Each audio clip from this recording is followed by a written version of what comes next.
haɗuwa a cikin wannan shiri namu mai suna tsokaci. To jama'a kamar yadda kuka sani shirin tsokaci shine da ke kawo muku al'amura wanda suka danganci al'amura na zamantakewa, al'ada, kasuwanci da dai sauran abubuwa wanda suka shafi al'ummarmu na yau da kullum. Kamar kullum yau muna cikin shirin tsokaci kuma inda za mu tattauna akan babban al'amari, wato al'amari na zaɓe na ƙasa gabaki ɗaya da kuma na gwamnoni wanda yake kan gabar faruwa nan da 'yan kwanaki guda biyu. Yawa kamar yadda kuka sani mun yi iya ƙoƙari wajen ganin mun kawo muku shirin gabanin gabatar da babban zaɓe na shugaban ƙasa da na 'yan majalisun tarayya, amma hakan bai yiwu ba sakamakon wasu matsaltsalu da muka fuskanta. So amma kuma insha Allahu a yanzu cikin shirin za mu ɗan taɓa wani abu daga cikin al'amarin da ya faru na zaɓen shugaban ƙasa ɗin da kuma wani abubuwa da suke kan ko in ce ake sa ran gani a gabanin shi zaɓen gwamna da zai gabato. To shirin namu na yau yana da ɓangare ko in ce shashi guda biyu, inda shashi na farko za mu tattauna kamar yadda na sanar muku yanzu cewa akan ɓangaren zaɓen shugaban ƙasa, sannan kuma sai shashi na biyu ɗin za mu tattauna ne akan al'amurori wanda suka shafi gabatar da zaɓen gwamnoni da kuma na 'yan majalisun jiha insha Allahu. Kamar yadda kuka sani yau sunana Ali Usman Ali, kuma a tare da ni akwai baƙinmu guda biyu wanda za ku ji daga gare su. Malam Jama'a assalamu alaikum, sunana Nuhu Sani Bashir. Sai malamin namu ɗan. Jama'a assalamu alaikum, sunana Abdulmajid Ahmad Sani.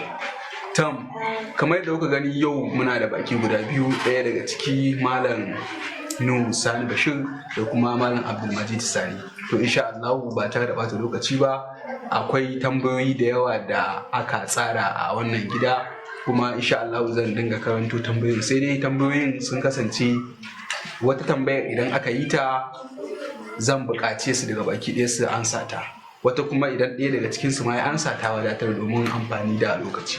To tambayoyin namu suna da yawa, ga su sunan tun daga ta ɗaya ta nawa. To yanzu dai yawwa muna ɓangaren shashi na farko kenan, ma'ana shashin zaɓen shugaban ƙasa. To manyan bakin namu a madadin masu sauraro sai mu ce da ku shirya tsaf domin fara.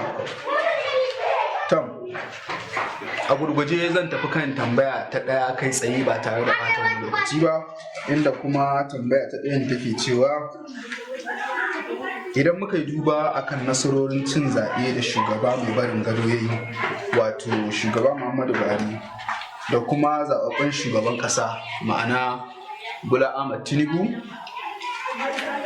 wajen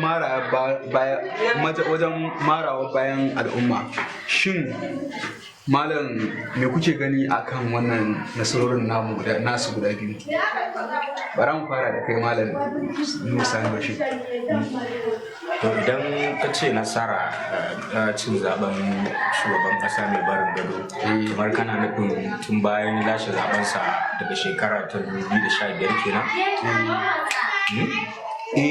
Abin da nake nufi a nan shine ma'ana yadda jama'a suka haɗu suka tsaya suka tabbatar da cewa sai da suka kai ga nasara shi shugaba ba da kenan, ma'ana in ka duba yadda mutane suka ba shi goyon baya suka kaɗa mishi ƙuri'a ya samu ƙuri'u masu ɗumbin yawa. To da kuma ita wannan gwamnatin ita ma wadda ake sa ran kafuwarta nan da 'yan watanni, to su nasarorin nasu guda biyu idan aka duba da su, wani bambanci ko wani tasiri nasarorin suka da su ga 'yan Najeriya? To jama'a assalamu alaikum. Magana ta gaskiya, idan muka yi duba da nasarar da shugaba mai barin gado Malam Muhammadu Buhari ya yi a kakar zaɓe ta 2015, wadda aka yi maja tsakanin jam'iyyu kusan guda 3 zuwa 4 wanda suka narke zuwa jam'iyya ɗaya wato APC, za mu ga cewa da bambanci da yanayin matakan da shi shugaban ƙasa mai jiran gado Bola Ahmed Tinubu ya yi a wannan karo na kakar zaɓe na 2023, wadda akwai bambanci mai tarin yawa idan muka duba da hatta da tasirin siyasar a zuciyoyin masu zaben ma ya bambanta. Idan zan ba da misali, za mu ga cewa hatta da adadin waɗanda suka yi zaɓe a shekara ta 2015 ba su gaza adadin mutanen da suka zaɓe a 2023 ba. ƙari kenan aka samu ko kuma rage? Ba ƙari aka samu ba, rage aka samu. Sun rabu sosai ke. Sun rabu sosai. Ma'ana dai shugaba Buhari ya fi shi samun ƙuri'u sosai da Kwarai da gaske, dalili kuwa a wancan lokacin mutane suna da expectation akan shi shugaba Buhari, lallai matuƙa suna da sa rai sosai na abubuwan da suka zayyana a matsayin kyakkyawan zato da suke wa shi shugaba mai barin gado Muhammadu Buhari, wanda idan muka dawo kakar zaɓe ta 2023 zaben da aka gabatar a makonni biyu da suka gabata zuwa uku yanzu, za mu ga cewa lallai wannan raja'i da mutane suke da shi akan shi shugaba mai barin gado, za mu ga bambancin a fili yake. Tunda kuma ma ga irin raba ƙuri'un da aka masana kimiyya siyasa suka ce an yi na an samu ƙarin yawa yan takarkaru kuma duk sun yi kokari iya bakin kokari. To malam, idan muka koma malam bangaren ka malam Abdulmajid, kai kuma zaka iya cewa game da wannan lamari?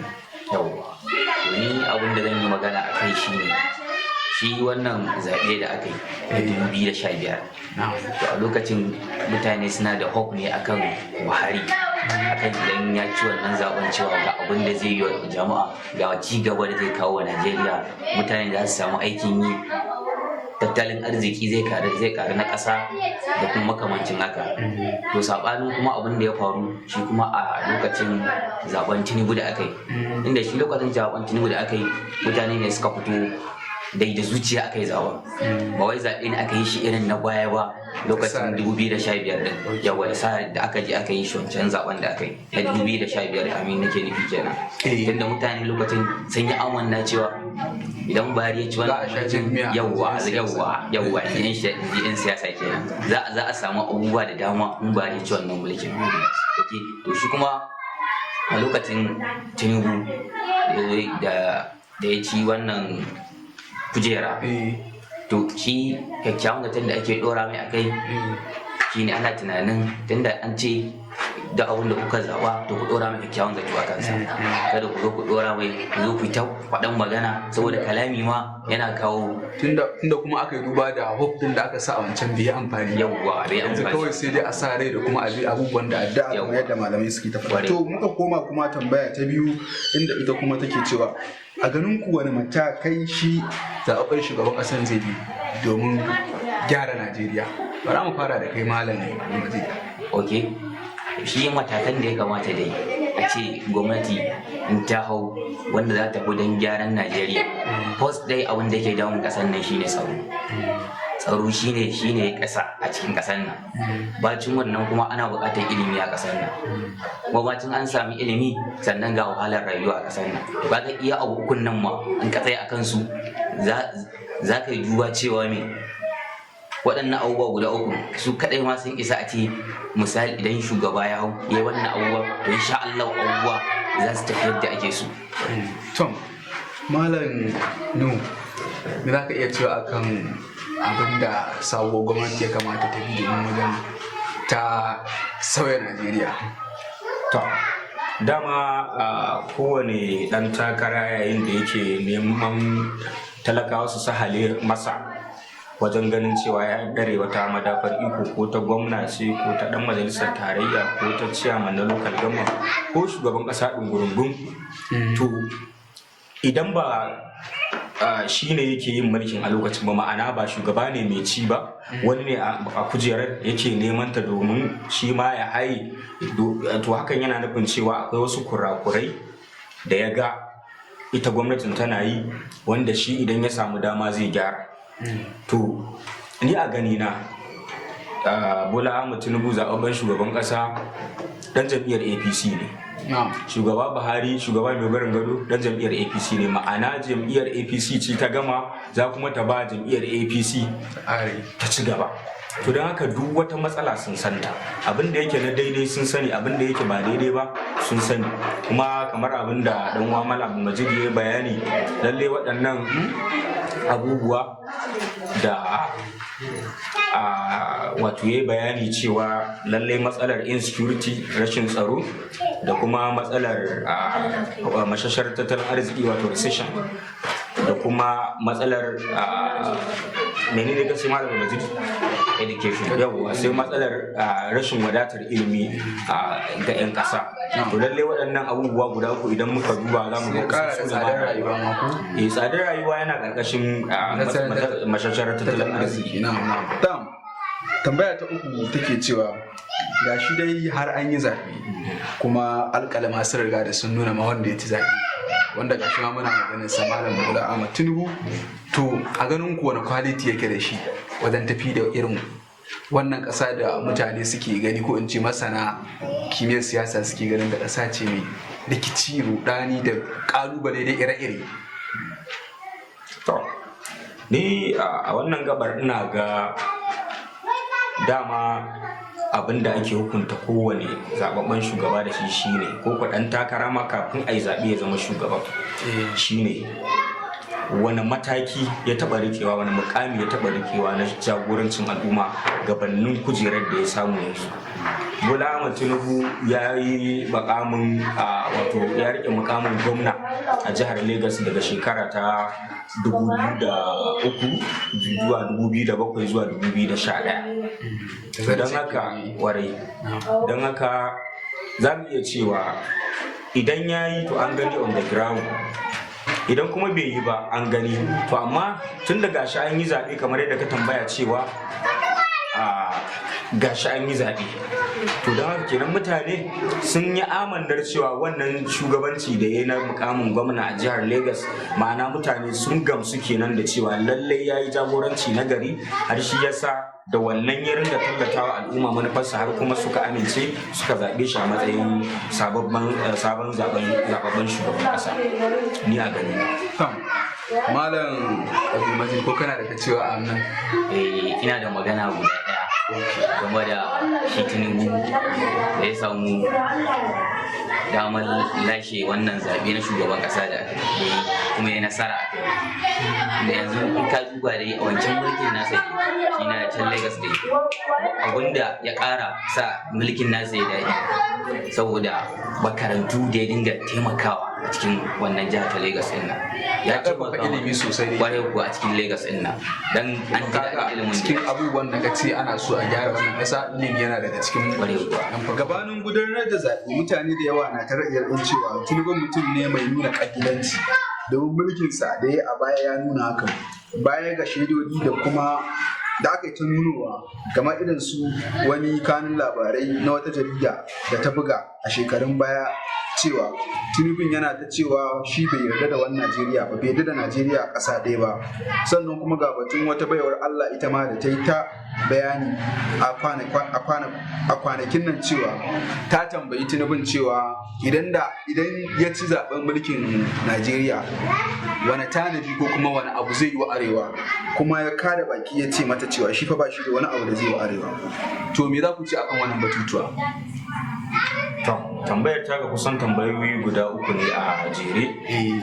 Amma duk tana kan kallon da ake mishi da kabilanci. Yawa, babu shakka lallai wannan abubuwa sun faru a shekarun baya lokacin da yake kan mukamin gwamna a jihar Lagos. To sai dai abin da bamu sani ba, tunda mu bamu san gaibu ba, shine shin Bola Ahmed Tinubu canja hali yayi? Sannan me 'yan Najeriya suka kalla suka zaɓi Bola Ahmed Tinubu har ya zama ya yi rinjaye akan sauran 'yan takarkaru? To ba mu san wannan ba. Sai dai amma ni abin da nake gani, ni idan ni aka tambaya sai in ce lallai babban kuskuren da 'yan Najeriya suka shine zaɓar Bola Ahmed Tinubu, ko saboda waɗannan dalilai da ka zayyana. To abin da yasa mukan share mu nan al'ummar musulmi ne, musulunci ya tanadar mana komai, nasara da faduwa duk musulunci ya tanadar mana wanda matakai ya kamata mu ɗauka bayan mun ci nasara ko bayan mun faɗi. Da haka da sakamakon zaɓe ya nuna cewa Bola Ahmed Tinubu shine ya nasara, sai muka haƙura, muka mika al'amuran mu ga Ubangiji, muka yi masa kyakkyawan zato, shikenan abin da ya faru. Amma idan muka duba wancan bangare, ina ga tambayar ka ta biyu shine maganar yar gwagwarmaya Dr. Najat Muhammad, wadda ta ce ta zauna da shi mai girma zaɓaɓɓen shugaban ƙasa Bola Ahmed Tinubu har sau kusan 3, ta zauna da shi a Najeriya, ta bi shi kasar Ingila a London, tana tambayar shi menene shirinsa ga yankin arewa, ya ce kuma babu, zai duba bayan ya ci zaɓe. To idan ana neman wato a ce rashin ƙwarewa da rashin zakakuranci da gogewa irin ta mulki, to babu in kana neman lamba ɗaya na waɗannan abubuwan da na faɗa, to shine wannan abin da amsar da Bola Ahmed Tinubu ya ba Naja'atu Muhammad. Dalili kuwa shine ita Naja'atu Muhammad da farko yar arewa ce, sannan ya san menene matsayin ta arewa, dan da bai san menene matsayin ta arewa ba da ba zai neme ta akan, saboda mukami ya yi appointed ɗinta ne a cikin kwamitin yakin neman zabensa na shugaban ƙasa a APC. To amma sai ta ki amincewa saboda tana son sai an mata bayanin menene shirin jam'iyyar APC ga yankin arewa bayan cin zaɓe. Sai Tinubu ya ce ba shi da wani shiri, ba shi da wani plan. Amma a hakan ta fito cewa 'yan arewa bayani, ta ce ga fa abin da ya faru tsakaninta da ɗan takarar shugabancin ƙasa a jam'iyyar APC. Amma me 'yan arewa suka ce? 'Yan arewa suka yi biris da abin da za ta faɗa, sannan kuma suka zaɓe shi. Kuma alƙalin masu nuna wannan zaɓe sahihin zaɓe aka yi. Lallai al'ummar arewa kuma sun fi ba wa Asuwaju wato gudunmawa kaso mafi yawa fiye da 'yan yankinsa na kudu, abinda zai tabbatar maka haka gaza cinye jiharsa ta Legas da aka yi. Wannan babban misali ne, amma ko a jihohin arewa, manyan jihohin da muke ji da su a arewa, idan ka cire jihohin Kano da Kaduna, za mu ga ya ci jihar Katsina, ya ci Sokoto, sannan ya ci jihar Zamfara. Wannan babban abin kunya ne ga makotanmu a jihar Jigawa, wanda dukkan maganganun da ita yar gwagwarmaya Naja'atu ta yi ba wanda bai gani ba. Idan baka social media kana sauraron rediyo, idan baka sauraron rediyo kana kallon magazines da gidan talabijins da ake watsa labarai, duk mun ga wannan. Amma a haka mutanen arewa suka fita suka je suka zaɓi Bola Ahmed Tinubu. Don haka za mu iya cewa irin koken da 'yan ƙasa suke yi sakamakon feluwa da mulkin Buhari ya zo da ita a ƙarshen mulkinsa, za mu iya cewa 'yan ƙasa Najeriya ba su da bakin da za su fito su wani korafi akan cewa Asuwaju bai musu kaza ba, Asuwaju bai musu kaza ba, domin me? Sai da ya faɗi ko shi wane ne. An tambaye shi me shirin sa ga arewa, ya ce babu. A haka muka je muka hau layi muka zaɓi APC. Don haka ba mu da wata hujja da zangon mulki zai zo tsakiya ko ƙarshe mu zo mu ce dan me ba a yi mana kaza ba, dama an ce ba za a yi mana ba, ko ko dama an ce ba a shirya yi mana ba, dama ba a yi ma alƙawari ba, dama babu alƙawari a tsakani. Wannan shi ne. To a gurguje malam Abdulmajid, za ka iya cewa dangane da maganar kabilancin Bola Ahmed Tinubu? To shi dai Bola Ahmed Tinubu da ya fito ya faɗi dai abin da zai faɗa, ita kuma Dr. Naja'atu ta fito ta yi magana akan abin da ya faɗa. Amma duk da haka da 'yan arewa sun je sun zaɓi Tinubu. Wannan zaɓen da suka yi, mu dai sai dai mu ce kawai Allah ya sa dai in ya hau. To idan kamar yadda ya ce in ya hau zai duba ya, Allah ya sa ya duba. To Allah ya sa ya duba ya. To Allah ya sa. Sai wannan tambaya, ita kuma tambayar da ake cewa mafarki ne. Na ce mu dan koma baya, misali a ce ba a yi zaɓe ba, mun sani cewa Tinubu ya fito daga jam'iyyar APC, Atiku PDP, Kwankwaso NNPP. A cikin 'yan waɗannan takara, wa kuke ganin ya fi cancanta da ya mulki wannan ƙasar? Kuma ba a yi zaɓe ba? Kuma wani madogara ko in ce wani dalili ne kake ganin shi ɗin wanda ka zaɓa in kake ganin ya faɗi ya cancanta? To gaskiya dai wannan zaben da aka yi, gaskiya wanda aka fi bawa cewa zai kawo kujera ta shugaban kasa. Na'am, ba wai kawowa ba, kai a ra'ayinka wa kake ganin ya fi cancanta bisa duban duk wasu nagartoci ko in ce wani qualities da ake bukata ga shugaba kuma ga kasa irin ta Najeriya? Yawwa, ni wanda nake gani ya fi cancanta kun kusa nake gani. To ko me dalili? To saboda dalilin da ya yi mana gwamna a jihar Kano. To yin gwamna kawai ƙananan hukumomi ne guda 44, amma shugabancin ƙasa akwai abubuwa structures da yawa waɗanda ba lallai idan mutum ya iya yin gwamna ya kai labari in kuma ya zo, saboda kaga can a gwamna ma musamman yadda Najeriya take da matsala irin na bin ka'idar rule of law da kuma wannan bureaucracy din, a shugabancin ƙasa ba za ka iya wannan ba, dole sai ka bi matakun majalisa duk waɗannan dai moshi da abubuwa da yawa kafin ka iya zartar da wasu abubuwa waɗanda aka gindaya. To kana ganin wannan abin da ya yi dan yana gwamna zai iya samun dama a shugaban ƙasa ya aiwatar da su? To ka san abun ai damun kullum ana yin gaba ne, ana yin abu ne, abu yana yin gaba, ana yin gaba ana ƙara fahimtar ya abu yake tafiya. To ga shi yasa mu ce mai kyakkyawan zato a lokacin da aka yi wannan zaɓen, kuma jihar Kano sai suka wada haɗin kai akan cewa ga wanda muka ga ya cancanta mu zaɓe shi a yin wannan zaɓen. A minti ko in ce a sakan 30 kana da wani kudiri da ka san shi Kwankwason yana da shi idan ya ci shugaban kasa? Ware kuwa ai ba ma kudiri ɗaya ba, kudirin rika ma ko yake da shi. To ba na ɗaya nake so kawai. Ɗaya daga cikin kudirinsa ni abin da ya faranta mu, daman shi mutum ne wanda yake tafiya da ilimi. To shi yasa ni abin da na duba na gani kenan cewa idan Allah ya bashi nasara ya kawo wannan wannan zaɓe da aka yi, inda ya kawo zai ba ilimi muhimmiyar. Zai ba ilimi. To malam Abdulmajid mun gode, bara mu koma gun Malam Sani Bashir. Ni baya ga gwamna da injiniya da Tarabi Musa kwarai da gaske, inda a ce wato ba a yi zaɓe ba kamar yadda ka tambaya, to tabbas injiniya Rabi Musa Kwankwaso shi nake ganin ya fi cancanta saboda shi na zaɓa ma. To me yasa kake ganin ya fi cancanta?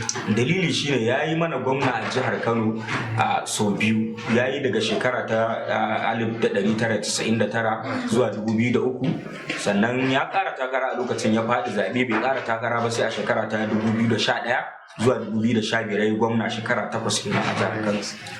Sannan a shekara ta 2003 bayan ya faɗi zaɓen shugaban ƙasa ya yi ministan tsaron tarayyar Najeriya.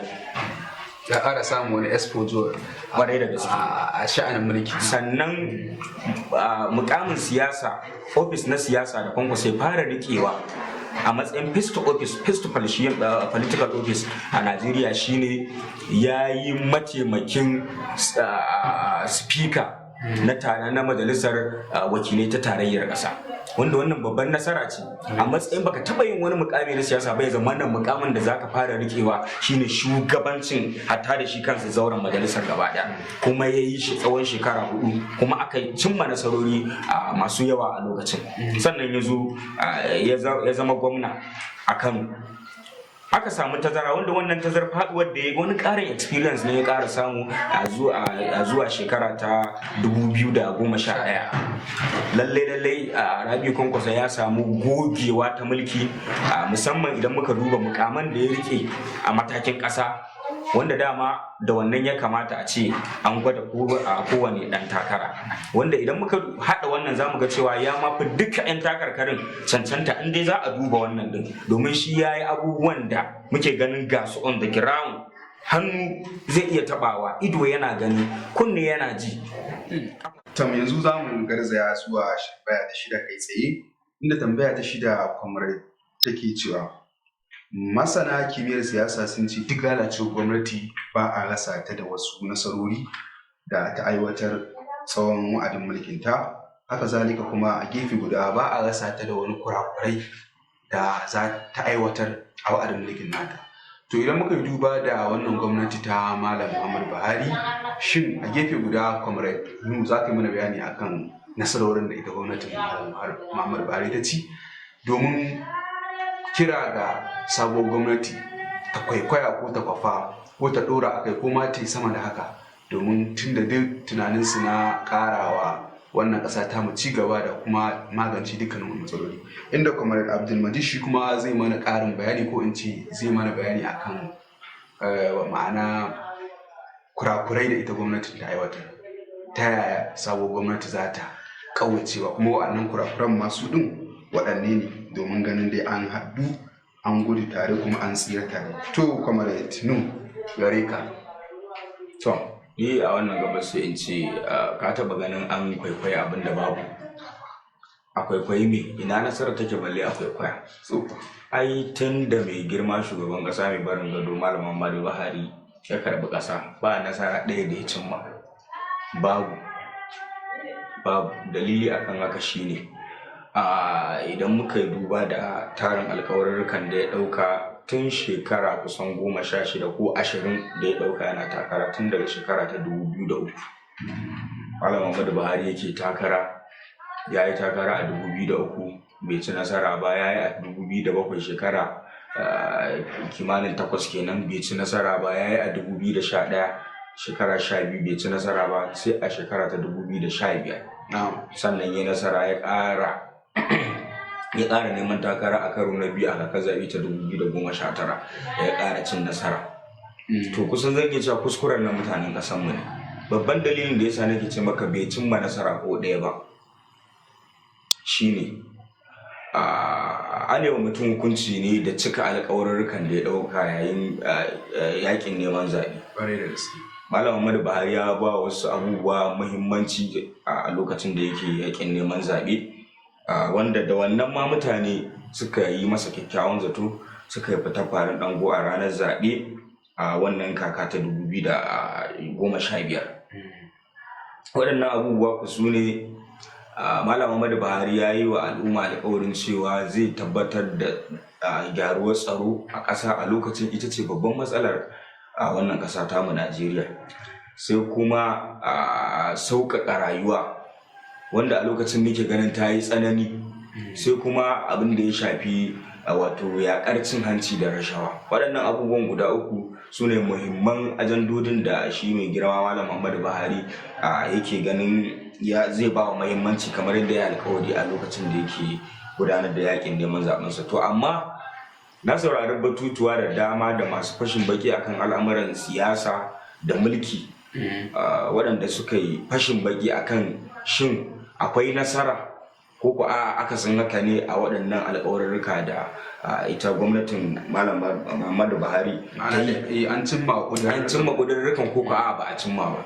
To magana ta gaskiya a duk abin da na saurara na fashin baki daga masana shi ne Malam Muhammadu Buhari bai cimma nasara ko guda ɗaya ba.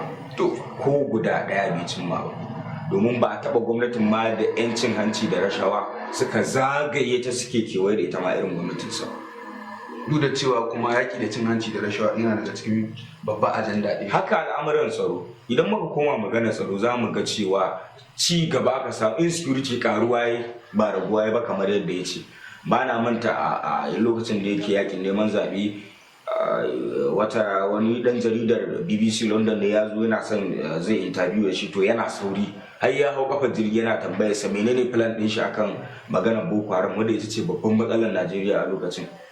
Har ya hau jirgin ya sauko yake cewa ɗan jarida what is Boko Haram, wai menene Boko Haram, me ma'ana wani abu ne, it is nothing a gurin shi, minti nawa ne an gama shi, wanda har kawo yanzu Boko Haram ba ta kaga shi a Najeriya.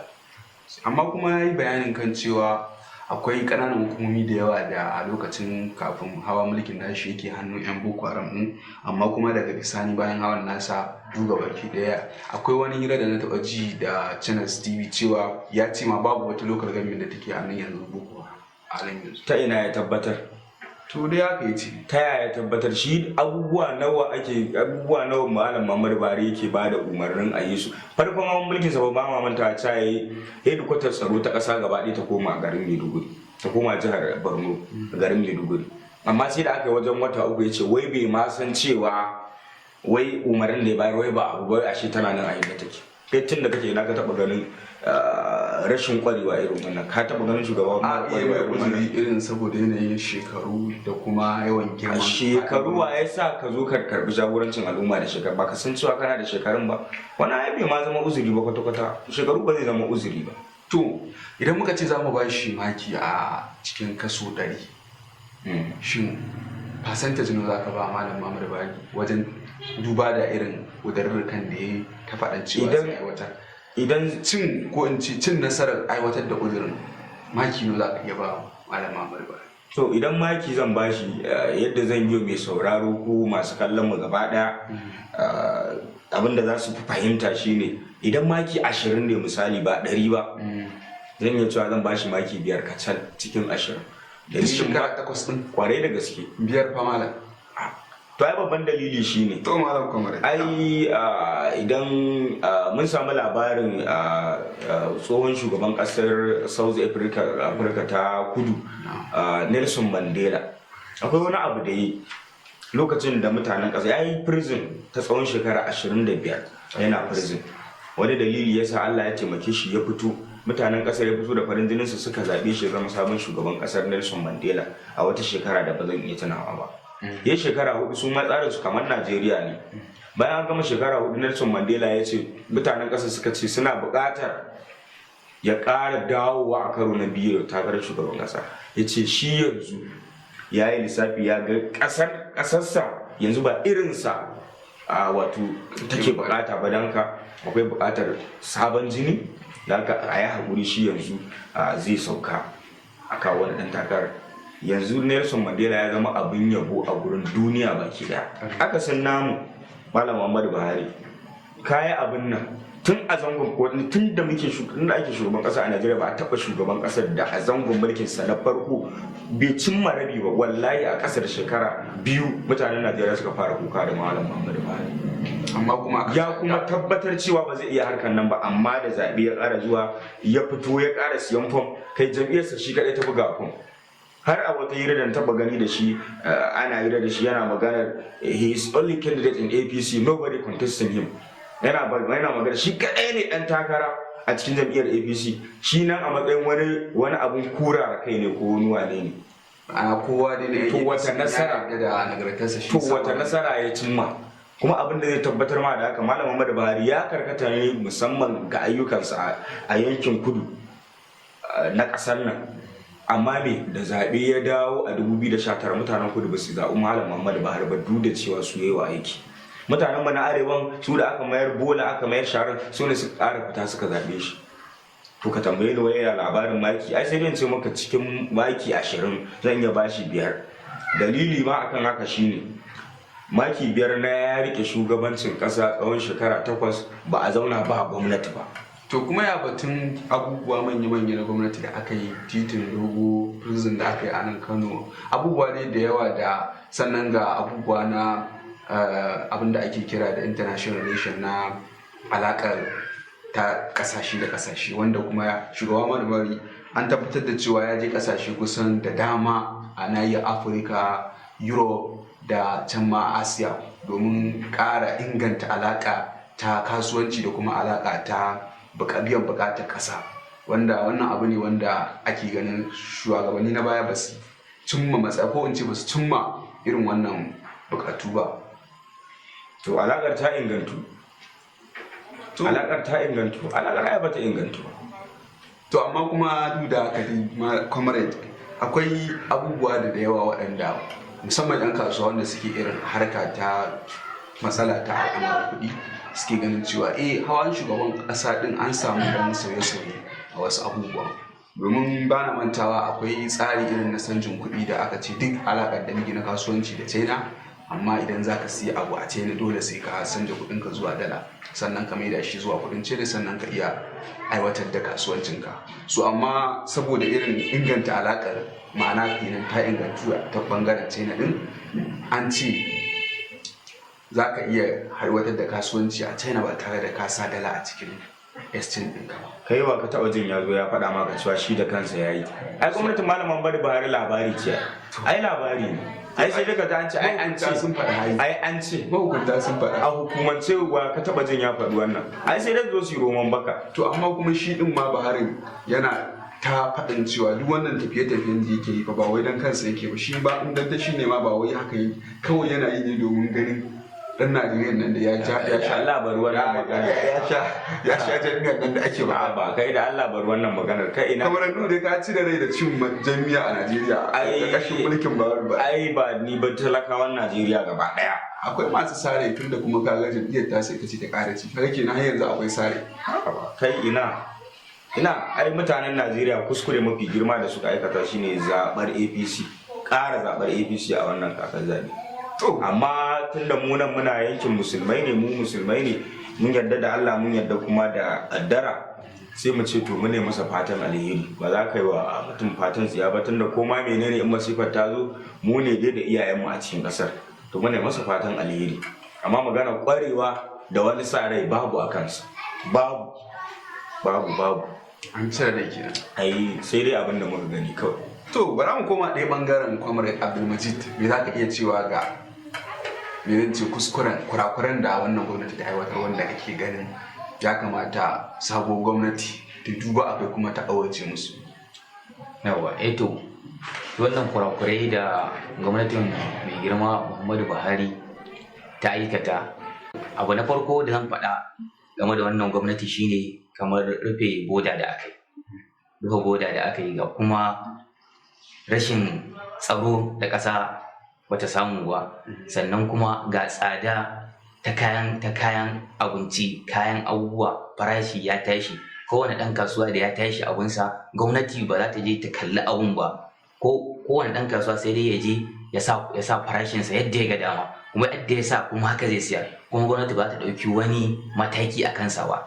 To duk yawanci aka abubuwan suke tafiya da kuma to misali idan muka duba kayi maganar rufe boda. Rufe boda masana tattalin arziki suna ikirarin cewa abu ne mai kyau. Kai ya kake kallon abun? Shin zaka sa shi a cikin rashin nasara ko kuma nasara din? a shi fa rufe boda abun nan a cikin rashin nasara zan sa shi. Ko me yasa? Saboda mutane sun shiga wahala. Ok, so amma shi a kirarinsa na tsayawa da kai shine madogara ko in ce tafarkin ci gaba. Kana ganin aka sa rufe boda saboda wannan rufe boda din ina ganin shine ma abin da zai sa a tsaya da kai din mutane sako da su komai da komai nasu. Kuma ba na mantawa lokacin farkon rufe boda akan na hana shigo da shinkafa, an samu manoma da yawa sun koma kan noman shinkafa, kuma wanda hakan ya sa an samu shinkafar da yawa wanda ta ƙasa ɗin, kuma mutane da yawa sun ci shinkafar ƙasa ɗin sakamakon rufe boda, wanda da ba a rufe boda ɗin ba na ganin mutane za su karɓi wannan tsari na cin shinkafar gida. Shi wannan aishi abin da ya hanga ya je ya gani ya rufe boda saboda tattalin arziki na ƙasa ya ƙaru. To amma ai babu yadda a ce lokaci ɗaya a ce mutum zai zartar da hukunci. Amma kuma akwai ƙasashen da suka da haka wanda sun yi shekara, wasu ma an ce 30, wasu shekaru da dama dai ba ni da asalin adadin cewa sun rufe bodin su, sun haƙura sun wahala ɗin, kuma daga ƙarshe abin ya zo suka dogara da kan nasu. To ai abin da zaka duba ka gani shi wannan abin da ake magana na rufe boda, shi da ya rufe boda, to amma su manoman su ma da suke yin noman in ka duba farashin abubuwan nasu tashi suka dinga yi. Sun tashi ne sakamakon yanayi na bukata. Hasan akwai abin da ake cewa idan aka bukata da yawa farashi dole zai je sama, in kuma aka kawo da yawa farashi zai je ƙasa. Idan da an yi haƙuri an ci gaba da yin dole farashin zai dinga saisaita. Sannan kuma nubar wannan maganar rufe boda a maganar tsadan kayan rayuwa, ba ka ganin cewa mutane da yawa idan aka zo aka ce akwai tsadar kayan rayuwa a Najeriya, wasu idan suka je kasashen waje musamman irin su Nijar maƙotanmu sai ka ji sun ce kamar irin data da wani, sai ka ji sun ce abinda suke siyanta yana da yawa. Shin kana ganin cewa ba 'yan Najeriya ne kawai saboda tsabacin banzan da suke yi can baya ba suke ganin cewa yanzu dan an dan ƙara saboda a daidaita abubuwa suke korafin ko in ce suke kukan daɗi? Saboda ƙasashe irin su Nijar, su Chad, su Ghana abubuwansu da tsada za ka ji suna siya, in aka compare ɗinsu ko da a ce ma da dala ɗin ma ba ma da naira ba. To shin kana ganin cewa ba daɗi ne wa 'yan Najeriya ba yake so sai ta su gyara su ne? Shi fa wannan ba zance mai daɗi ne wa 'yan Najeriya ba a cikin wannan abu. Tun da farko ne an samu feluwa ne. An riga an samu feluwa ne. Ta wani ɓangare kenan? Ta ɓangaren kasuwanci. To comrade nuna kamar kana da abun faɗa a kan wannan. Me za ka iya cewa dangane da abubuwan da ake ganin cewa ƙasashen waje musamman ƙasashe maƙotanmu wanda ake ganin tattalin arzikin yana kusa da juna, ko mu ce ma mun fi su ƙarfin tattalin arziki, cewa kayansu in aka yi kwamfaya ɗin yadda suke saidawa da yadda ake saidawa a nan, za a ga a nan ma kamar 'yan Najeriya banza ɗin suke ci. To amma haka ne kwarai da gaske. To amma kuma idan ka duba wani abu za a ga cewa menene matsayin lebur a ƙasashen. Ai daga sanda lebo ya zama mai daraja, duk sanda lebur ya zama mai daraja to ba matsala idan kayan masarufi sun yi hai, ba wata damuwa cikin wannan, saboda me darajar abin da lebur yake samu a ƙasa. In dai zai zama lebur yana da cikakken samu to baka da matsala ko ya farashi zai kai ba damuwa bane ba. Amma banda ƙasa irin tamu ta Najeriya, kaya sun hau, lebur kullum yana nan a yadda yake. Ai yau a Najeriya farashin da yake ta hawa da waye inda a ce lebur shi ma yana hawa kamar yadda farashin yake hawa, to ba za ka taɓa jin kukan kowa ba. inda za a dawo. Saboda kana da kuɗin siyan wannan abu kai. Kana da kuɗin siyan wannan abu, amma akasin sauran ƙasashen ka ce muna siyan data naira kaza, su can suna siyan naira kaza, amma ka je ka ga menene farashin lebar a kowace rana a ƙasar, za ka ga abu ne mai daraja mai kima, da haka duk tsadar abubuwa yana da kuɗin da zai iya siya ban da ƙasa Najeriya. To idan muka duba akan magana kalubale ko in ce nasara, a cikin me za ka sa wannan cire tallafin mai? Masana tattalin arziki ba zan manta ba tun wancan lokacin sarkin Kano Sunusi yana sarki a Kano ya taɓa wani rubutu kan cewa a wannan subsidy din Najeriya take bara tana kashe makudan kuɗi, wanda kuma mafi akasari ma masu kuɗin Najeriya su suka fi amfana da wannan tallafi, don haka shi yana ganin a cire tallafin. An yi ta surutai kuma abubuwa da an tare zuwa aje a dawo dai abin da bai ba, amma kuma kwatsam sai aka ji shugaba Buhari ya ce, kuma bayan a lokacin mulkin sa ko in ce a lokacin yanki da yake yakin neman zaɓe ya taɓa faɗin cewa in dai dan Najeriya ya siyi man fetur a ƙasa da wani adadin kuɗi cewa ba a yi mai adalci ba. To ya za ka yi duba waɗannan abubuwan guda biyu? To ai wannan shine irin rashin ƙwarewar da nake gaya maka tasa. Shine rashin ƙwarewar. Ba a ganin wancan tunanin na da yanzu ya ƙara samun buɗin haske, shi isa janye wannan tallafin gaba ɗaya. Har san da yake yakin neman zaɓe a shekara ta 2014 zuwa da 15 da aka yi zaɓe ya canza tunani. Ai kuma ai sai da misali farko dai an ɗan rage, amma kuma sai da ƙarshen kwanakin baya da yake cewa ma ya cire hannu gabaki ɗaya a harkar ita mai ɗin an bawa mai kasuwa, wanda kuma ci gaba ne na duniya ake ganin a bawa 'yan kasuwa dama cikin kasuwanci yana ƙara wa ƙasa a bakin tattalin arziki, domin za a cire 'yan almundana, za a cire 'yan cin hanci, za a cire wanda suke amfani da gwamnati domin riba ta kansu. Wane ne babban ministan ba? Shi ne babban ministan ba a ƙasa. Wannan ina ganin za mu mai uzuri sakamakon rashin ganin wanda ya dace ko yadda. Ka san shi mutum ne mai amana, an shaida da wannan mutum ne mai ada har yanzu ma. An ce a yanzu komi za ka faɗa a kan Buhari ba ka da hujjar da za ka ce. Yanzu duba yaran da muka gabatar a nan gurin, idan ba mu da hujja akan maganar ya ci hanci ko ya yi rashawa, ba mu da hujjar kuma mu ce ba ƙwararre ba ne ba.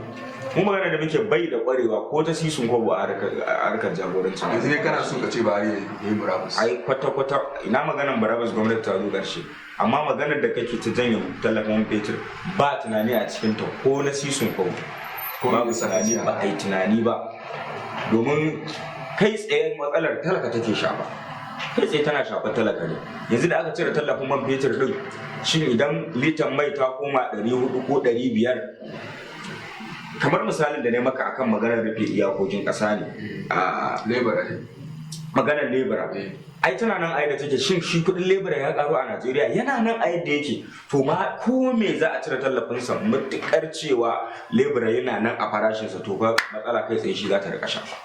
Yanzu da aka cire man da aka cire ban katse ka ba, wannan ya yake sarkin Kano Sunusi na da na biyu ya ce in aka yi duba da kasancewarsa masanin tattalin arziki, ya ce in aka yi duba da waɗanda suke shan mai adadinsu kaso 70 ma fiye da haka, idan da za a duba su masu kuɗi ne suke sha, to kaga kenan yana ganin su suke samun wannan tallafi, kaso 30 din talakawa ne suke sha.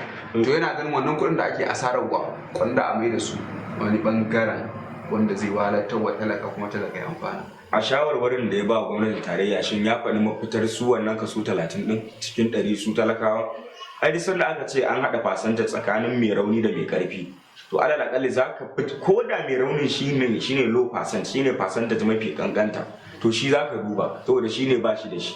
Shin shi ma tsohon sarki Malam Muhammadu Sunusi yana da mashawarta wanda suke kusa da talakawa da suka ba shi shawara, ya tattauna da su kafin haɗa wannan rahoton, kafin ma ya kai gaba wa gwamnati shawara? To shi ne tambayar da za mu yi masa. Wannan tambayar ba mu da ansa, tun da ba za mu iya kiran shi ba mu a yanzu. A ƙarshe kafin mu wannan kuma ɗaya ɓangaren, me za ka ci dangane da sauya kuɗi? Magana ta sauya kuɗi gaskiya magana ce babba, saboda abu ne ya fito unexpected, ya fito abu. Kana abin kallon misali abu ne na ci gaba ko kuma kana ganin ma abu ne na da zai wahalar da 'yan ƙasa kamar yadda mutane da yawa suke tunani? Shi dai wannan abu na canjin kuɗi da aka yi gaskiya in aka bi shi za a ga abu ne wanda a ce ƙasa za ta ci gaba a cikin wannan abu.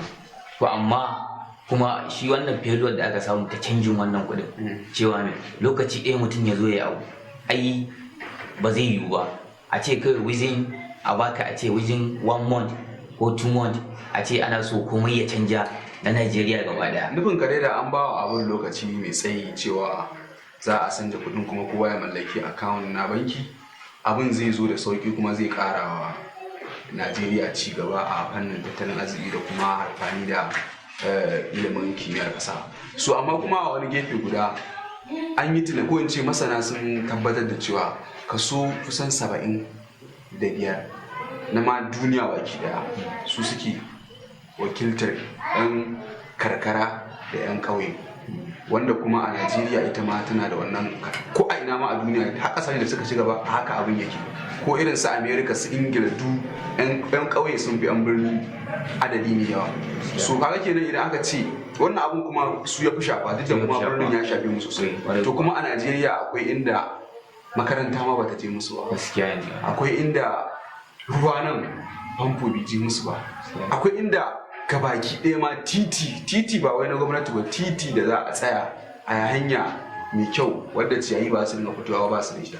To ya kake ganin za a iya kaiwa ga wannan abu, shekaru hannu kake ganin za a iya ɗauka kafin har a cimma wannan abu? Ni a gani na duk da dai kaɗin ɗora ma magana a baki, za a iya ma yin shekara 8 ɗin a ƙara na 8 ɗin wannan abin bai je musu ba, saboda ko a irin abubuwan banda su rijistar zaɓe wanda ba za mu sa magana a ciki ba na ganin akwai abin da yake zuwa 'yan talaka ko in ce 'yan karkara da 'yan ƙauye a ɓangaren tallafi ko a ɓangaren wani aiki da gwamnati ke aiwatarwa.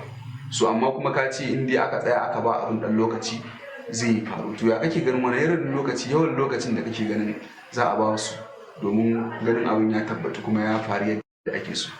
To misali ne a wanda nake gani kamar a ce lokacin da shi shugaban Muhammadu Buhari ya kan wannan mulki, to wanda a ce tun a wannan lokacin ya yi wannan tunanin, ma'ana tunanin canjin wannan kuɗin, to kawo yanzu za a samu maybe a samu 50% a cikin al'ummar Najeriya wasu sun yi wannan abu.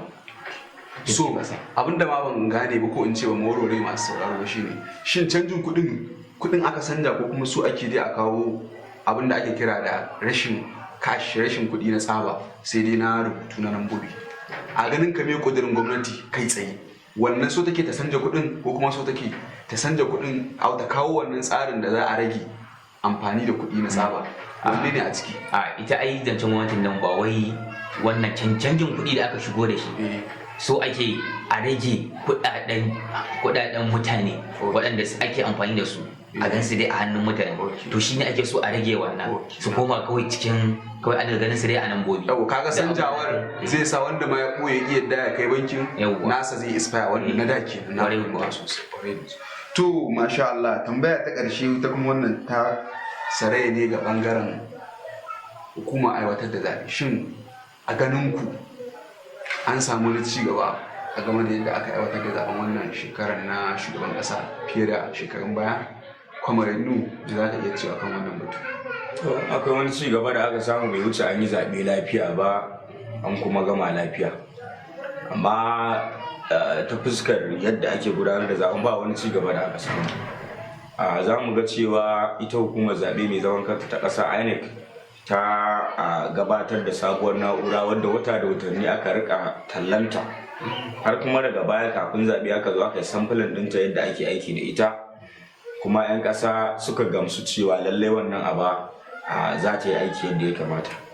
Kuma akwai alƙawarurruka da suka ɗauka na cewa yayin da ake gudanar da zaɓe kai tsaye za a dinga sanar da sakamakon zaɓe a rumbun adana bayanai na kamfanin na kafar sadarwa ta intanet na wannan shafi na INEC, wanda hakan bai samu ba. Wannan kuma rashin tabbatuwar abu shi ya saka shauku a zuciyoyin 'yan Najeriya nan cewa ma shi zaɓen bai ma zama sahihi ba, tunda menene ya sa suka gaza saka bayanan kamar da suka alƙawari. an kawo bibas ɗin nan ne fa da saboda wannan abu kuma ba a yi ba. Wannan ya sa wasu daga cikin manyan jam'iyyun adawa irin su People Democratic Party PDP da irin su Labour Party LP suke kalubalanta zaben yanzu haka a gaban kotu. Na ji ma akwai wani bayani kan cewa su 'yan Labour Party din da yake da yi wasu sun tora din shi, ma'ana akwai wani guri da aka tanada da final result din wannan form din da ake cikewa kowane jam'iyya kafin ta samu kowane polling unit an ce su scanning din abin, tun da dama akwai kyamara a jikin ita bibas din su dora akan wani portal na INEC din inda duk kowa da kowa ni da kai za mu iya access mu gani mu downloading mu zo mu irga da kanmu. So kuma su 'yan Labour Party din sun yi wani lissafi wanda suka gani lissafin da suka yi ya bambanta ma ici a lissafin INEC ba shine ita a lissafin su waɗannan 'yan Labour Party ba. Me za ka ce da wannan? Wadai da gaske na ji wannan, domin a koyayin da ake faɗar sakamakon jihohi akwai agents ko in ci da Hausance wakili na jam'iyyar PDP Sanata Dino Melaye wanda ya tashi wani korafi a lokacin da ake karanta sakamakon zaben shugaban ƙasa na jihar Ekiti, wanda yake kalubalantar shi shugaban a hukumar zaɓe kan cewa abinda shi wakilin INEC baturen zaɓe na jihar Ekiti yake karantawa a takarda a matsayin sakamakon zaben shugaban ƙasa na jihar Ekiti ba shine abin da yake hannun agents na parties ba, ma'ana wakilan jam'iyyu ba shi abin da yake karantawa ya saba da abin da yake hannun a wakilan jam'iyyu, wanda kuma ya ƙi sauraron sa yana magana cewa yana da damar ya je kotu dan me yasa ba zai saurare shi ba. Kaga wannan shi ma ya tabbatar da cewa maganar bibas ƙarya ce. Maganar bibas ƙarya ce, domin idan haka ai an ce za a zo da ita na'urar ne kai tsaye bayan dama kowa ya gani kuma zuwa ƙara karantawa, sai zamana da takardu aka ci gaba da faɗa sakamako, wanda takardun nan a bayyane yake a gurin kowa cewa lallai magudi zai iya yiwuwa ta takarda, zai iya yiwuwa tun da gashi ana masa korafi da reasonable complaint ake masa, korafi ne mai dalili mai hujja wanda ya kamata ya saurara shi shugaban INEC, amma ya yi watsi da wannan korafi na shi Sanata Dino Melaye ya kuma ci gaba da sauraron wannan sakamako da baturen zaɓe na jihar Ekiti ke karantawa a haka. Don haka idan ma jam'iyyun adawa sun ce suna da korafi kan cewa Asuwaju Bola Ahmed Tinubu ba shi ya nasara kamar yadda INEC ta bayyana ba, suna da hujja, suna da dalili wanda sa iya gabatarwa da kotu, ita kuma kotu ita ce za ta yi alƙalanci domin hurumunta. Yanzu dai ba a samu wani ci gaba ba wani ci gaba da aka samu a hukumar zaɓe ta ƙasa INEC babu. Tam masu sauraro ga shi dai mun koro bayani akan wannan tattaunawa da muke yi a wannan fili namu na tsokaci a wannan tasha mai suna Fikira 24 TV, inda muke tattaunawa akan batun zaɓe na Najeriya na shekarar 2023, kuma a tare da ni kamar yadda kuke gani muna tare da kwamarawa guda biyu, Comrade Nuhu Sani Bashir tare da Comrade Abdulmajid Sani, wanda mun tattauna abubuwa masu muhimmanci, kuma a haka muka gama shashi na farko na shi wannan bangaren program din, kuma insha Allah yanzu za mu hutun rabin lokaci inda da mun dawo za mu dora akan shashi na biyu, ku dai ci gaba da kasancewa da mu na matuƙar godiya.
Onward sabuwar kafa ce zaɓi ga kowa. Kada ku manta muna nan a manhajar YouTube. Ku yi maza ku hanzarta ɗauko wayoyinku ku shiga YouTube wajen searching box da ke sama. Ku rubuta To Onward domin ku danna alamar nan ta subscribe. Sai ku danna alamar nan ta ƙararrawa domin mu sanar da ku sababbin shirye-shiryen a koda yaushe. To Onward sabuwar kafa ce zaɓi ga mutanen duniya baki ɗaya. Mun gode. To Onward biyan buƙatan ku shine farin cikin mu. Abdul Fattah Abdul Wahab biyan bukatan ku shine farin cikin mu. To Onward.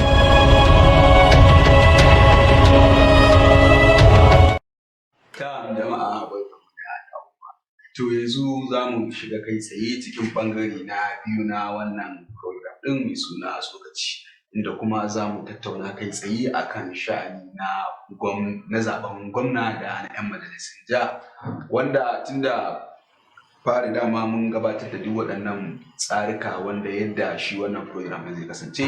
To a ɓangare shashi na biyu tambayoyin da suke za mu ci gaba, tambaya ce wacce take cewa shin me za ku iya cewa dangane da zaben gwamnati da za a gabatar? Comrade Nu, me za ka iya ce mana dangane da zaben gwamnati da za a gabatar? To zaɓe dai ba daban ɗage shi da hukumar zaɓe ta ƙasa ta yi ba da tuni tun asabar 11 ga watan maris na shekarar da muke ciki da tuni ya gudana bisa wasu dalilai wanda suka zayyana cewa na'urar su ta bibas da suka kawo lallai tana da matsala, akwai buƙatar gyara. Suka buƙaci mako ɗaya akan cewa za su gyara ta sannan a yi zaɓe. To zaɓe dai gashi nan muna jiran sa, kuma duk da zaɓe ne mai cike da ƙalubale fiye ma da zaɓen shugaban ƙasa, musamman a jihar Kano da muke ciki. Zaɓe ne mai ɗauke da ƙalubale wanda mutane har yanzu suna a halin ɗarɗar a kansa. To, Malam ko in ce Comrade Abdulmajid, me za ka iya cewa ga zaben da za a gabatar a ranar Asabar mai zuwa idan Allah ya kai mu? To, ni abin da zan faɗa game da wannan zaɓe da za a yi ranar Asabar da za a yi 18 ga wata. To ni dai sai da in ce Allah ya sa a yi shi lafiya a tashi lafiya. To, amin. Yawa saboda zaɓe ne wanda yake cike da abubuwa na abin al'ajabi wanda zan gaya ma haka. Ta Allah ne ya sa a yi lafiya din a gama lafiya. To, an ɗaga zaɓe kuma saura kwanaki kaɗan a gabatar da wannan zaɓe. A ganin ka me yasa, ko in ce wani dalili ne yasa aka ɗaga zaɓe? Yawwa, shi dalilin da yasa aka ɗaga wannan zaɓen shine a zaɓen da aka yi na shugaban ƙasa na baya na jam'iyyar APC da ta ci nasara da kuma jam'iyyar adawa na Labour Party da kuma jam'iyyar NPP da PDP. To wannan dalilin da yasa aka ƙara wannan mako din saboda me? Saboda waɗanda sakamakon da aka faɗa su ragowar 'yan jam'iyyun ba su aminta da shi ba, musamman ma 'yan Labour Party da PDP ba su yarda da result ɗin da aka faɗa ba, saboda suna ganin cewa gaskiya dai akwai lauje a cikin naɗi. Kamar yadda ake faɗa, ita wannan na'ura ta bibas tana buƙatar ingantayya, tana buƙatar a ƙara inganta ta. Ƙwarai kuwa, saboda ana ganin cewa gaskiya dai akwai lauje a cikin naɗi. Kamar yadda ake faɗa, ita wannan na'ura ta bibas tana buƙatar ingantayya, tana buƙatar a ƙara inganta ta. Ƙwarai kuwa, saboda a ƙa'ida ita bibas an gama da ita, an gama wannan zaɓen, to a ƙa'ida a ciki za a je a komai da komai. To why not kuma to me yasa za a je a ɗauko takarda a faɗi sakamako da ita? Ita bibas ɗin na ko tantancewa kawai take kamar yadda wancan kati da na wancan lokacin baya ke yi. Ko akwai wani ƙarin aiki ita da take yi? Ai ita bibas ɗin na ƙa'ida yadda ta lissafa mutanen da suka yi, to ita ya kamata a ce ta fitar da wannan result wanda za a gane cewa ga wanda ya ci wannan shugaban ƙasa. So amma kuma a bibas ɗin nake ganin kamar babu kuɗin dangwale, kaga ba ta gane wa ka zaɓa ba, balantana ta gane wa ya ci. To amma da ita dai ake amfani ake yin wannan zaɓen. Ita sun ce tantancewa kawai take yi, ba ta gane, tunda ai a zaɓen wanda din ma an amfani da takarda ballot paper, wanda kuma za a ballot paper za a ga waye kaci. Dole dai za a zo manual irga wanda za a irga a yi sutin a ga wannan jam'iyyar ta ci kaza wannan jam'iyyar ta ci kaza, kuma dole sai a rubuta a takarda. Kana nufin cewa da ma a bibas ɗin kenan ake rubutawa sai kawai a tura a yanar ɗin kai. Yawwa to ai da yafi To, wani shi malam- ne a ga wata munamuna a ciki. Na malam comrade kai ma me zaka ce dangane da dalilin da kake gani ya sa an ɗaga wannan zaɓe? Hani na faɗi dalilin da yasa su suka ɗage zaɓe tun da baya. Kai ka yarda da abin da official INEC suka faɗa kenan. Na yadda mana domin ai kurakuran sun bayyana. Kamar yanzu da ka tambayi dan uwa Malam Abdulmajid akan maganar cewa ita bibas ai ba a zaɓe da ita. Da take tantancewar menene amfanin kuma wakilan jam'iyyu. Ai akwai wakilan jam'iyyu wanda su za su iya kiyaye ƙuri'unsu cewa jam'iyyar kaza ta samu ƙuri'a kaza yayin da ake irga bayan an gama kaɗa ƙuri'a su ne za su wakilci jam'iyyun su cewa jam'iyyar su fa ƙuri'a kaza ta samu su ma waɗancan su jam'iyyar su ƙuri'a kaza ta samu amma hakan ba zai hana ai a ainihin wato magudi ba domin gwamnati mai ci tana da interest akan zaben saboda ɗan takararta haka ba abun mamaki bane an haɗa kai da jami'an tsaro ko an kori wakilan jam'iyyu don ai wani ha'inci tunda ita na'urar bibas kawai tantance adadin wanda suka so gurin zaɓe ta yi bata iya gane cewa wane ne ta da voting ɗin shi ya yi valid ba wanne ne kuma ya yi invalid ba ta iya tantance wani. Ba ta wannan sosai. To tambaya ta gaba aka ce abin akwai abin a ƙara tintintini domin duba da zaben Kano nake magana a takaice cewa ɗan takarar da yake nema a gwamna a jam'iyyar APC mai ci ana ganin shi ma ɗan takara ne tsaye kuma baya ga haka ma ga ƙarin daɗin damar da suke da ita na mulki sannan kuma a gefe guda ɗan takarar da yake nema a jam'iyyar NNPP shi ma ana masa kyakkyawan zaton cewa zai iya kaiwa duba ga ko a zaben nan da aka yi na shugaban ƙasa da 'yan majalisu sun kawo kujeru da yawa wanda wurare da dama da ake ganin ma APC ta ce take mulki an kayar da su 'yan takarkarin musamman a bangare na zauren majalisa na tarayya din. To ya kuke ganin nasarar cin zaɓe na wannan 'yan takaru guda biyu?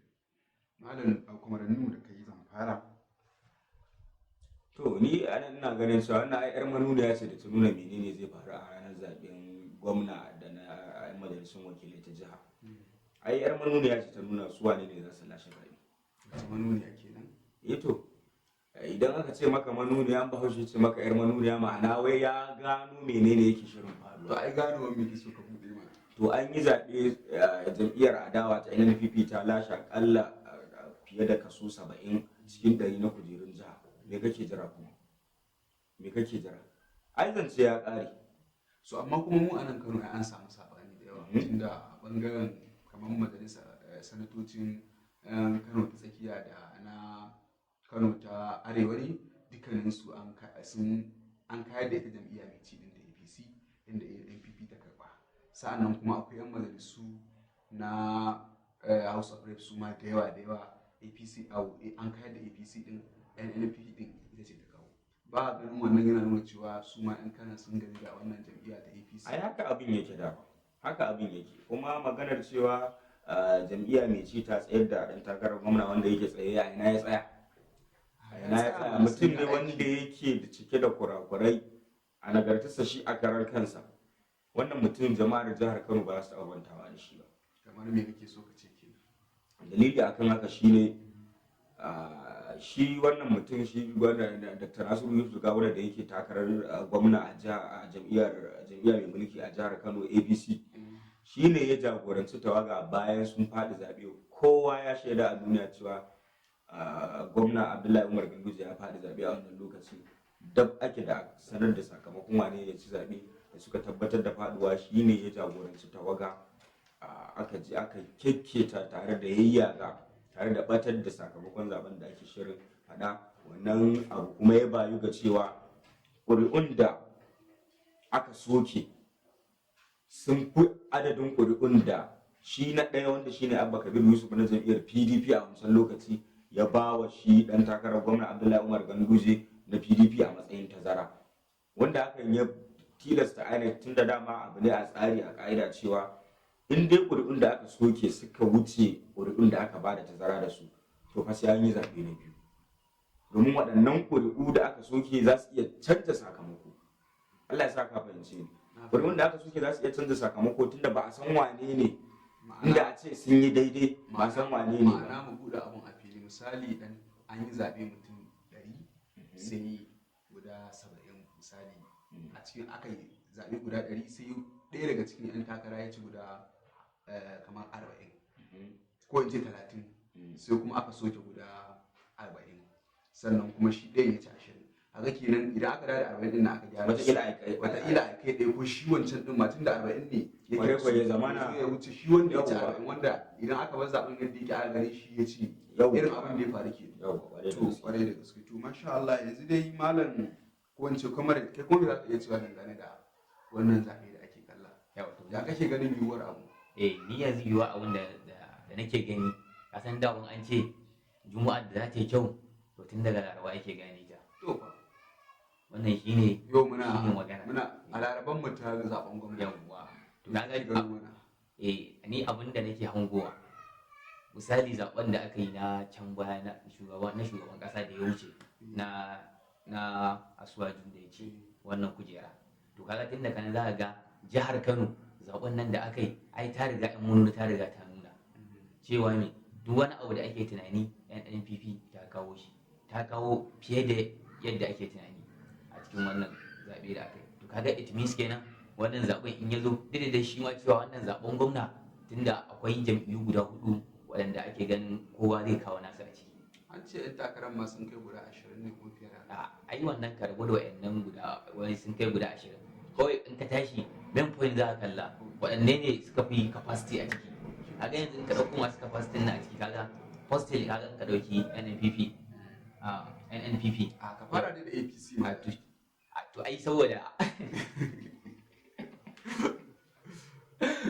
ko za ka fara da mulki ba mana ko za ka fara da albabe da APC za ka fara kuma Shike. ce jam'iyya mai mulki sannan shi wannan dan takarar sun yi abubuwa ga gadoji nan an mana a Kano gadar kaza ga dangi duniya abubuwa da yawa kana ganin yan Kano za su bi wannan gadar su je su zaɓi wani abu daban can. to abinda kamar Nuhu ya faɗa cewa shi ita akwai mulkin da ake yi ma'ana in aka yi mulki mutum ya jima a kai zaka jima kawai kai abun ya ishe ka kawai kai kana buƙatar canji ne a yi sun samu wannan haka kenan it means a gaba su ma za su yi nasara. Amma kamar misali ma a yanzu ai ka'ida misali siyasan nan zaka ji an ce sai mutum ya kai shekara 30 ko ya kai shekara 35 haka za a iya bashi tikitin ma ya je su yi fom din ma ko wani abin da yake so. Aka ce wai siyasa mugun wasa. Wane dan takararka? an takara ta wanda ya fi cancanta. Wai wanda ya fi cancanta? Wanda nake da shi a cikin zuciyata da ra'ayi shi. Ko ba za a gaya masu saurari ba su jika. Ka sani kai ma kana da influence ɗin da za ka gamsar da su. Su ma su ƙara dangwala mishi ya ƙara samun ƙuri'a. Ai watakil shi wannan shirin saboda kowa da kowa ake yin sa. Don haka bayyana cewa ga ra'ayina kamar zai iya bayuwa ga sukar ra'ayin wani ne. Kuma abin da na fahimta kamar shi shirin yana bayani ne akan kowa da kowa, gaskiya kawai ake tsage ta cikin sa. Ko? Ina da ra'ayina, ni ra'ayina wanda ya fi cancanta na kuma san shi ni a wurina, naka shi zan zaba. Kwamar Abdulmajid, wane ne ɗan takararka? Ɗan takara ta shi ma shi ne abin da zan gaya wa ɗan takara ta yana zuciyata. Kai ma ba ka bayyana. Ba zan nemi kai ma ka yi tasan kenan. Ƙwarai kuwa. Kan masu sauraro ku dai kuma ya gaya mana 'yan takararku inda za ku duba comment below a nan ƙasa za ku gan shi sai ku gaggaya mana wai 'yan takararku tun da dai kuma rawan namu su yau sun ɓoye mana. Ni ma dai ina da shi amma ni ma zan rubuta a farkon rubutu sai ku saurara domin gani. Tom, tambaya ko in ce fata na ƙarshe shine a ƙarshe wani kira za ku yi ga matasa kan sha'ani na siyasa da kuma sauran matasan da ake ɗaukar su domin aiwatar da bangar siyasa. To, kullum abin da malamai da masu fada aji da shugabannin al'umma suke gaya wa matasa shine abin da za su rinka lura da shi, musamman su waɗanda ka ambata da cewa wanda ake sawa su yi bangar siyasa. Abin da ake fada musu shine su lura su kula da cewa ‘ya'yayen waɗanda suke sa ‘ya'yayen siyasan da suke sa su bangar siyasa za su ga babu su a tare da su. ba za ka taɓa ganin ɗan wani ɗan siyasa da adda ko da gariyo ko da barandami ya fito yana cewa sai babansa ba, tare da an ci mulkin sai ya fi wancan amfana, amma shi ba za ka gan shi a ciki ba. To wannan kaɗai ya ishe su izina. Sannan in kashe ka aka yi ba lallai wani rabin ma ya zo gidan ku gaisuwa ba, in ma ya san ka ke. in ma ya san ka, ko ya san ka ba zai zo ba saboda ka yi ƙaurin suna da cewa kai ɗan ta'adda ne. Ba zai so a ce ya zo wannan ya nuna cewa yana da sanayya da kai ba, domin wai a ji cewa ma ya san ka, shi matsala ce ga siyasarsa. To ga baka da wata rana kenan, ya lalata maka yau ɗinka, ya lalata maka gobanka gaba ɗaya, ka yi rasa ji masu yin magana. Da haka kiran da zan yi ga matasa shine kullum su ƙara sawa kansu kishi, madadin wannan bangar siyasa su ma su je su yi katunan zaɓe. Idan zaɓe ya zo su je su zaɓi waɗanda suka cancanta, wanda suke da sare a kansu, wanda suke ganin cewa idan sun samu dama za su ba su ilimi, za su gina goban 'ya'yan da su ma za su haifa su zama nagari kamar 'ya'yan kowa. Wannan shine kirana ga matasa. To malam nu ko in ce kamar nudi ya karkara komai akan kira, sai na kuma wata tuna da wata tambaya da take ta ci mutu a ƙarya, wacce ita ce me za ka ce game da yadda za ga siyasa ta Najeriya na gaba ki daya babu matasa a ciki? To siyasa ta Najeriya babu matasa a ciki kamar yana, ma'ana kamar yadda shi ya faɗa, in ka ji duk bayanin sa bai ma yi kira ga matasa su ma su shiga siyasa ba. Ya ce abu ne da za su yi shine su mallaki katin zaɓe, kar dai su shiga bangar siyasa. So amma kuma yadda kundin tsarin mulki ya ba da dama matasa suna damar shiga, wanda a ƙasashen da duk da dai abubuwan da ko a can ƙasashen manyan mukamai an fi bawa irin wanda ake ganin sun zama cikakku kuma masu hankali. So amma ko a irin siyasar kansila da dai kan majalisu, wannan wanda ake ganin ba laifi 'yan siyasan kananun 'yan siyasa matasa kenan sa iya shiga, amma kuma a Najeriya gabaki daya za a ga abin ba haka yake ba. So shin kana ganin ya dace din su bar siyasa su kyale ta ba sai sun shiga ba, su kawai su mallaki katin zaben nasu kullun su dinga bi, ko kuma a su ma da sha'awar, ko kuma ana da buƙatar su ma su shiga siyasa? A gaskiya da akwai buƙatar su shiga siyasa su ma, saboda matasa ba, saboda masu iya magana suna cewa matasa masu tasowa su ne wanda suke gogon kasanmu, su ne wanda su rike kasa. To kaga kenan in ba su fito sun gwagwarmaya akan wannan abun ba, su ma sun sami exposure da kwarewa da experience akan siyasa, sun samu wannan. Kaga kenan it means a gaba su ma za su yi nasara. Amma kamar misali ma a yanzu ka'ida misali siyasan nan za ka ji an ce sai mutum ya kai shekara 30 ko ya kai shekara 35 haka zai iya ba shi tikitin ma ya je su yi fom din ma ko wani abin da dai yake so yi. To amma in ka duba ka gani sai ga duk yawanci irin waɗanda suke yin su mulkin nan za ga daga mai shekara 60 ne zuwa sama ko shekara 70. Ibin kansila ma an ka duba sai ka duba ka gani, ko ka duba ciyama, ko ka duba haka dai har sanatoci in ka ba to za ka taba ganin matashi a ciki ba. To saboda me in ma ya je yayi abun to an fi karfin sa ne a wurin. To ya za a gyara? To gyara dole ne matasan dai su ne dai za su fito dai su za su gyara kansu da kansu. To ina ganin a maimakon haka wanda kai ma zaɓe mai zuwa ka sai tikiti ka samu ka tsaya ko da ɗan majalisa ne. Ai wannan abun a rubuce yake. Kana da ra'ayi ke? Ina da ra'ayi a cikin siyasa a rubuce take. Allah ya bada nasara. Cikin sakan ko in ce rabin minti ku yi sallama ga masu sauraro, daga nan kuma sai mu karkare shirin.